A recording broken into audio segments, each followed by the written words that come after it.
अच्छा, आपने जब हिना जी आप शो करती थी उलझन सुलझन में, तो उसमें ऐसे ऐसे टॉपिक्स होते थे जो कि अभी भी चैनल्स पे बात करने से हम उससे घबराते हैं।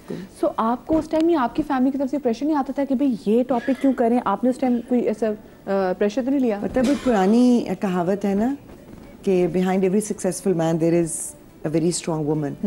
वो औरतों के लिए भी है। Behind every successful woman there are some very supportive man.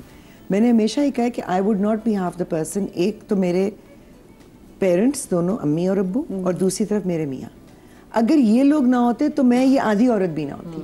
क्योंकि वो इश्यूज टैकल करना, क्योंकि दिमाग तो अल्लाह ने दिया है ना, सोच तो हम सबको आती है। हाँ। मगर उन इश्यूज को टैकल करना और फिर उनको आगे लेकर चलना, और फिर इस तरह से लेकर चलना कि वो लोगों को बात हजम भी हो जाए।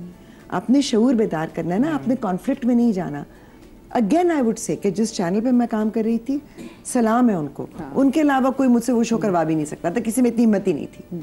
और जो मेरे अपने डिपार्टमेंट के लोग थे, मेरे HOD थे अदनान अमान, मतलब मैं कहती हूँ कि boss I miss you literally, कि आपने इतना एक औरत को एम्पावर किया है कि वो डिसीजन ले रही है और वो एक चीज़ कर रही है और वो फोरफ्रंट पे आकर कर रही है, और उसको पता है कि हाँ मेरे पीछे मुझे वो सपोर्ट है। जाहिर है अगर कोई अटैक हुआ था शो में, किसी शो के हवाले से कभी कोई प्रोटेस्ट हुआ? शो के हवाले से एक दफ़ा हुआ था, वो भी बहुत हमारे यहाँ देखें अनफॉर्चुनेटली अनफॉर्चुनेटली पाकिस्तान में, और अब मेरा ख्याल है पूरी दुनिया में, चीज़ें पॉलिटिकली मोटिवेटेड होती हैं। हमारी इकोनॉमिक्स भी पॉलिटिकली कंट्रोल्ड होती हैं। उसी तरह से मीडिया में क्या दिखाया जा रहा है, अगर आप जहन साजी भी कर रहे हैं और उसको पॉजिटिव तरीके से कर रहे हैं, उसको भी रोका जाता है। तो एक दफ़ा मेरे एक शो के ऊपर हमारे ही इंटरनल सेंसर बोर्ड से चीज़ आ गई थी कि ये तो एयर हो ही नहीं सकता। मतलब नॉर्मली इतनी बड़ी सेंसर रिपोर्ट आती थी, उस दिन एक जुमला आया था। तो वहाँ पर मैनेजमेंट ने बैठ के कहा कि नहीं, ये टॉपिक बहुत इंपॉर्टेंट है, एयर तो होगा, let's see how we can do it. हमने उसको पहली दफ़ा PG रेटिंग दी, पहली दफ़ा उसके एयरिंग का टाइम चेंज किया, वो सब हुआ। इधर शो ख़त्म हुआ, 15 मिनट भी नहीं गुजरे और ऑफिस के ऊपर अटैक हो गया। मतलब ऐसे को इंतजार कर रहा हो। तो उसमें बात यही समझ में आई कि जाहिर है थोड़े से ही लोग थे, उनको पता कि इस प्रोग्राम में क्या है, और उन्होंने पहले से प्री प्लानिंग की हुई थी। तो ये बातें खुल जाती हैं। अच्छा, उसका क्या फायदा या नुकसान आप कह लें कि अटैक तो उन्होंने कर दिया, लेकिन उसके बाद जिसने शो नहीं भी देखा था उसने भी देखा। एग्जैक्टली। और ये उनको उल्टा पड़ गया, क्योंकि वो एक्चुअली जो चीज़ हम चाह रहे थे कि ये बात ज़्यादा लोगों तक पहुँचे, वो पहुँच गई, वायरल हो गया ना। तो मैं हमेशा इस चीज़ पे मेरा ईमान है कि जब आपकी नीयत नेक हो, हाँ, आपकी वो कहते हैं ना नीयत साफ है, और आप अल्लाह को हाजिर हाजिर जानकर जो भी काम करते हैं, फिर दुनिया कुछ भी कहते रहे, उसका एंड रिजल्ट हमेशा अच्छा होता है। लोगों ने कहना है, उन्होंने बोलना है, कई दफ़ा वो कहलवाना भी शायद अच्छा हो जाता है, क्योंकि वो किसी और तरह से सामने आ जाता है, हकीकत खुल जाती है। सो मुझे डर नहीं लगता। अच्छा, मुझे बताएं, आप भी अपना यूट्यूब जो है अम्मा जी, बल्कि सॉरी मैं एक चीज़ और कहूँगी, मुझे एक चीज़ का हमेशा बहुत इत्मीनान रहेगा, अब चाहे मैं शो करूँ या ना करूँ।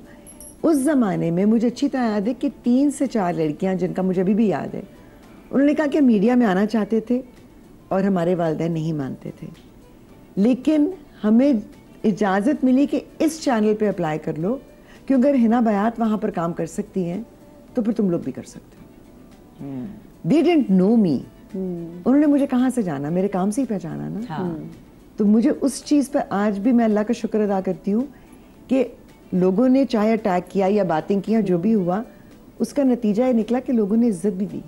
नहीं, बहुत ज्यादा मेजॉरिटी इज्जत देते हैं, कुछ लॉट इतना है, 20% होगा जिसको प्रॉब्लम और कम कर लें। हाँ, बाकी अल्हम्दुलिल्लाह इतने अरसे में हमेशा से लोगों ने अप्रिशिएट किया है और दुआएं दी हैं यार, ऐसी दुआएं, ऐसी दुआएं देते हैं, आपके आंसू निकल आते हैं। आपको कॉल करेंगे, नंबर मिल जाए कि हम यहाँ, हम चाहते हैं कि, मतलब ये कितनी बड़ी बात है, बहुत बड़ी बात है, मतलब ये चीज़ है। अच्छा, मैं जो देखिए स्पेसिफिकली आप भी अपनी यूट्यूब पे वीडियोस बनाती हैं, आप भी अपनी वीडियोस जो है सोशल बना के वो डालती हैं यूट्यूब पे, और आजकल है टाइम सोशल मीडिया का। पहले सोशल मीडिया नहीं था, वरना पता नहीं क्या कुछ चीज़ें आप कभी ना कर सकते, आप डर जाते, लेकिन अब सोशल मीडिया है, हर बंदा उसके पास एक्सेस है, वो कोई भी आके बात कर दे, वो कोई भी आके गाली दे दे, वो घर में फ्रस्ट्रेट है, वो खुद कुछ ना करे तो आपको आके बात कर देता है।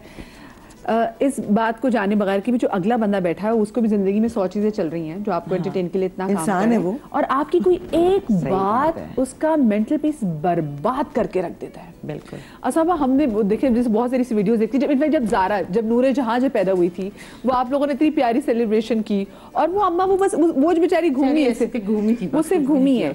और उसके बाद चलो वो पेजेस से तो चले उठाएं, क्योंकि ऑफकोर्स वो एक प्यारा, मैं कहती एक प्यारा मंजर भी था कि वो माँ जो सेलिब्रेट कर रही है, वो सारी बैठे हुए, सब घर के लोग, मियाँ बैठा हुआ है, एवरीवन इज सिटिंग देयर। सो उस पे भी फिर आपकी घर की कोई सी चीज लगाते हैं। मेरी तो वो मेरी यूट्यूब चैनल है, जब मैं यहाँ होती हूँ कराची में तो मेरी एक लाइफ होती है कि मैं काम पे जाती हूँ और आती हूँ, मेरा घर नहीं होता, तो मैं कमरे में बैठ के कुछ बात करती हूँ, और बात सेंसिबल करनी चाहिए। अगर आप बैठ ही गए हैं तो कोई आप काम की बात कर दें। मैं रोज़ की एक टॉपिक निकालती हूँ, जैसे कि मैं कहती हूँ अपनी ख्वाहिशात को कम करें, आप लोगों से उम्मीद कम रखें, आप अपनी मदर लैंग्वेज बोलें, लोग कॉम्प्लेक्स में अंग्रेजी बोलते हैं, मतलब कोई ना कोई टॉपिक छोटा सा मैं डाल देती हूँ कि वो उसके ऊपर लोग जब बोर हो जाते हैं ना, फिर वो नीचे बातें सुनाते हैं। अच्छा, ख्वाहिशात पे जब मैंने कहा तो मैंने कहा मैं अब काम पे आई हूँ, क्या करूँ, बस बोर हो रही हूँ, सोच रही हूँ मैं अपने लिए भी मुझे कुछ करना चाहिए, तो मैंने सोचा बहुत कर लिया, अब मैं अपने लिए छोटी सी गाड़ी खरीदूंगी। उस पे आ गया, खुद तो गाड़ी खरीद रही है, हमें कहती है ख्वाहिशात कम करो। मतलब सारी जिंदगी के बाद, इस उम्र के बाद, अगर मैंने सोचा कि मुझे अपने लिए भी एक छोटी सी गाड़ी, क्योंकि घर में बड़ी बड़ी गाड़ियां मुझसे नहीं चलती, मैंने जाना होता है इधर दर्जी पे, इधर लेस लेने, तो मैंने कहा छोटी सी गाड़ी नीचे मैं खुद चली जाऊं उस पे। अच्छा, अपने काम भी छोटे-छोटे से नहीं, ये भी नहीं डिजाइनर की बात है, मैं डिजाइनर पे जा रही हूं, कोई नहीं है, इतवार बाजार जाना है, सब्जी गोश्त लेने जाना है, कपड़े खुद ही डिजाइन करना जरूरी है भाई। और मेरा अपना कपड़ों का काम भी है, मेरा यही, मैंने तो उधर फिरना है, स्टिचिंग सिलाई ये होता है। फिर क्या है जी, उस पे जरा सी अपनी को होती है, ये यहाँ बोर हो जाते हैं ना, वहाँ घर में बड़े खुश रहते हैं, वहाँ मैं क्या कर रही होती, लड़कियों को डांट रही हूँ, सफाई करो, फलाना करो, तुम लोग ये नहीं करती। अच्छा, उस पे भी ये है, आपने उनको डांट क्यों दिया? हाँ। अरे भाई, तुम्हें क्या पता कि वो मेरे दिल के कितने करीब है। अब जो मैंने उनके साथ इंटरव्यू किया, इधर बिठाई इधर बिठाई, हाय तो इतनी फैशन उन्होंने किया हुआ, आप लोगों ने इतना फैशन कराया हुआ है। और बड़ी मेरे पास 2 लड़कियां हैं, मेरी 2 हेल्पर्स, एक का नाम है छोटी चंदा, एक का नाम है बड़ी चंदा। अच्छा, वो उनका नाम ही है। आपने तो सुनो चंदा घर में खोला, सुनो चंदा। तो वो छोटी चंदा जो है, वो उसने जीन्स पहनी हुई थी, तो भाई पहनी हुई थी, मैं पहनाती हूँ ना, मुझे अच्छी लगती है, प्यारी लगती है। दूसरी जो उसको मैंने कहा देखो तुम लोगों ने मेकअप करके आना है, कल हमने वीडियो बनानी है। तो वो बैठी होती हैं, छोटी चंदा बड़ी चंदा, उसके ऊपर उनके ऊपर इतराज है, इनको चाहिए कि ये आपके मियाँ के सामने आती है तो दुपट्टा लेके आया करें, उनके ऊपर भी ये भी टेंशन है उनको। घर के मर्दों को चाहिए कि कितना अच्छा माहौल होता है कि हम अपनी जो वर्कर्स है, मैं भी अपने उसको बेटी बोलती हूँ। कल मैं बाजार से बाजी क्या चल बैठ, देखो शबाना ये कितना अच्छा लग रहा है ना, क्या बाजी बहुत अच्छा। अच्छा, मेरे साथ रह के ना, मैं उससे पूछा शबाना बता ये जूता अच्छा लगे, ये नहीं बाजी, अब बिल्कुल सही बताती है, हमारे साथ हमारे दोस्त है, वो हमारी दोस्त हैं भाई, हमारे घर को देख रही है। अब वो जैसे कि वो कहती है बाबा की बात, साथ वो बाबा कह रही है, साथ वो दुपट्टा नहीं ले रही। अरे भाई, वो मेरी बच्चियां हैं, वो मेरे घर में रहती हैं, नहीं करते, वो तो बच्चे हैं मेरे बच्चों की तरह। वही बात है कि जो आपके अंदर होता है ना, वही बाहर नजर आता है। जब आपकी सोच साफ सुथरी नहीं होगी, आपको दूसरे में भी गलाजत नजर आती है। फिर क्या करेंगे? अब ये जो हमारे पेजेस वाले हैं, ये जिनके नाम नहीं मैं लूंगी, मेरी कोई ना कोई चीज उठा के टक, मैं कहती लोग पिक, ज़ारा कहती यार अम्मा मैं खोलती हूँ तो अस्मा अब्बास ने ये कह दिया, अस्मा अब्बास ने ये कह दिया। वो तो मेरी बहनों से मुझे कहा तुम क्या ये हर वक्त वायरल हो जाती हो।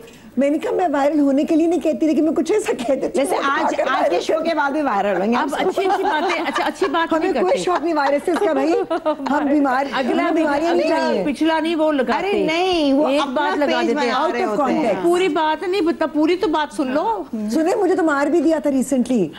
मेरी एक दोस्त ने मुझे फोन करके, एक्चुअली मैंने फोन उठाया तो कहने लगी चलो I am not talking to a ghost. मैंने कहा क्या मतलब? मैंने कहा क्या हुआ? कहने लगी बस हो जाता। मैंने कहा किसी ने मार दिया मुझे? कहने लगी हाँ। She sent me the link.